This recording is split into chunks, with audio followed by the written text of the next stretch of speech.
Chapter 16, Major Concepts. Have your note cards out so you can take notes and follow along and study for the test. First question is about the factors that had a major impact on life in the Middle Ages.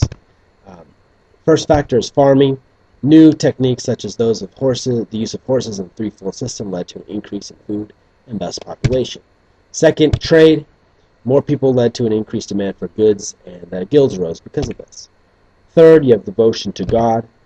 New religious orders such as the Mendicant order form and beautiful churches such as cathedrals are built. Fourth, you have devotion to learning or increased learning. Cathedrals began as places to train priests, but eventually grew into the first European universities. And fifth, you have famine and warfare. The Great Famine caused people to question the feudal system, and the 100 Years put an end to old medieval ways of fighting. And finally, sixth, you have the Black Death.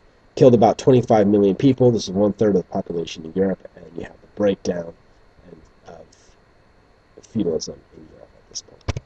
The next question is, what caused the collapse of feudal society? There's a couple causes. First, the Great Famine, the 100 Years' War, and the Black Death. And this has all caused had a few effects.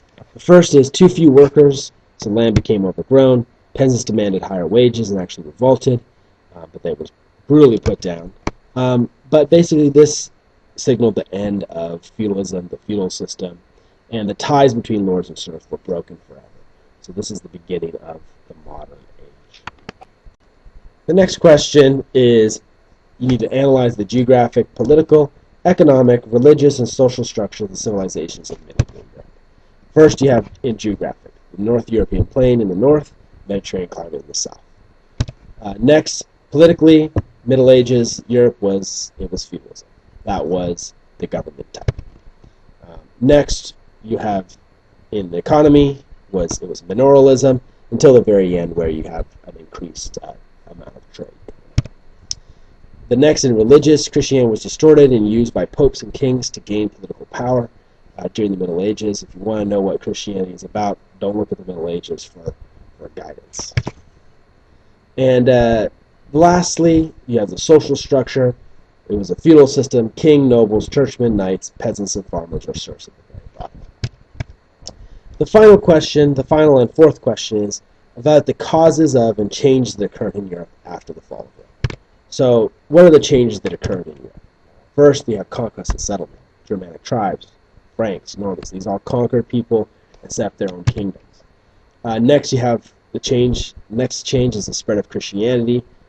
These monasteries arose, missionaries happened, and you have these Christendom, which is basically Christian kingdoms across Europe. Next, in government, there was a lack of central government, a lack of security. This led to two things: feudalism and manorialism. And then the Crusades. Crusades opened Europeans' eyes to the world, encouraged trade, promoted European exploration, encouraged religious fervor. It led to the Inquisition, new religious orders, and church schools, or first universities. The Reconquista. Spain was unified under Christian rule. Muslims and Jews were tortured and killed during the Spanish Inquisition as a result of this. And next you have technological advances, like better farming techniques, increased food supply and population. This caused towns to grow and increase the demand for trade, which encouraged specialization, a banking system, and artisan guilds to form. Finally, disease, famine, and warfare. The Great Famine, the 100 Years' War, and the Black Death killed millions, changing the social order of Europe and brought an end to feudalism.